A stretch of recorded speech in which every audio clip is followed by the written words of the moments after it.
You're more vulnerable because you're already in the system. Because once you're in the system, it's kind of hard to get out. It's like you could, oh, I'm here. It's so easy for me to go back. The world recognizes the value of an aluminum can before it will a black man.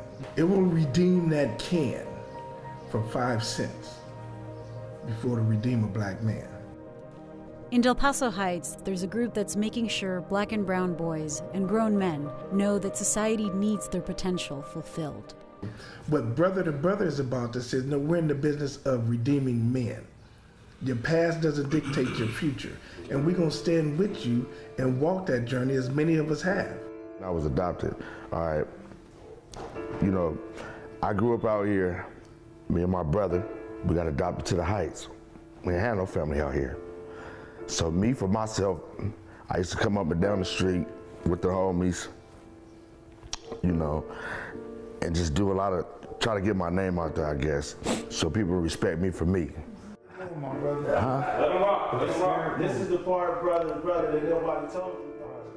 Jason was supposed to serve 3 years on his latest conviction, but Brother to Brother convinced the DA to allow him into the program instead.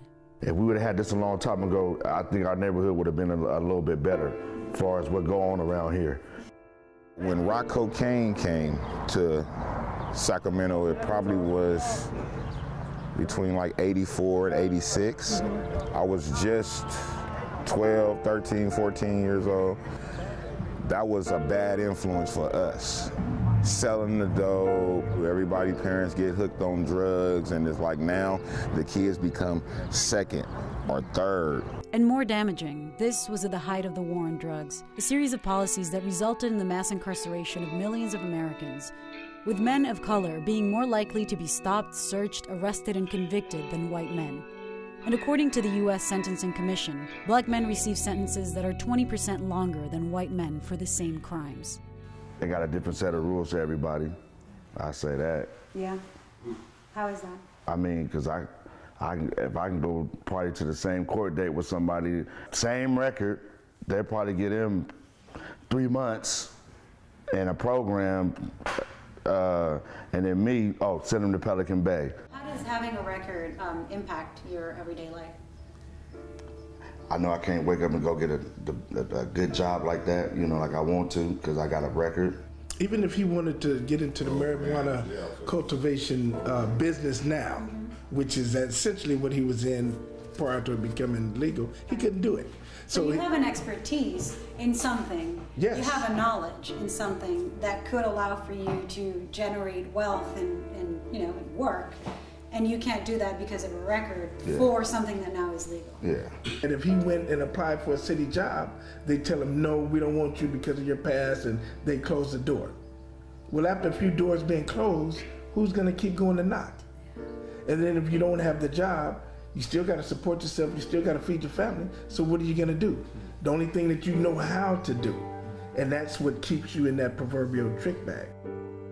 People don't expect us to really go anywhere. They expect us, go to high school and then fall victim to like neighborhood drugs, gangs. He pretty much seen what everybody else sees in me. So I just what do you think that is? What do you mean like what everybody else sees in you? What do they see? I'm really a good kid, and the mishap that taking place that led me into the situation was just something that was uncommon. Jamal says he made a dumb decision. He found a cell phone, kept it, and the cops went after him. He ended up in juvie, then probation, and finally at Brother to Brother. My dad, he's a hard-working person. He pretty much provides for my whole family. In the past 6 months, he says he's improved his grades, become a role model for younger kids in the program, and he got into Alabama State. So he's excited about college. And we know, and me and my brothers, we know as the older guys out here that we had a lot to do with the community getting disconnected, so we just feel like right now it's just our time to try to give back and try to make it better and, get our youth back on the right track. I feel like that's one of the biggest things that the youngsters are missing today is that community love, that community connection. Like we lost that somewhere along the way.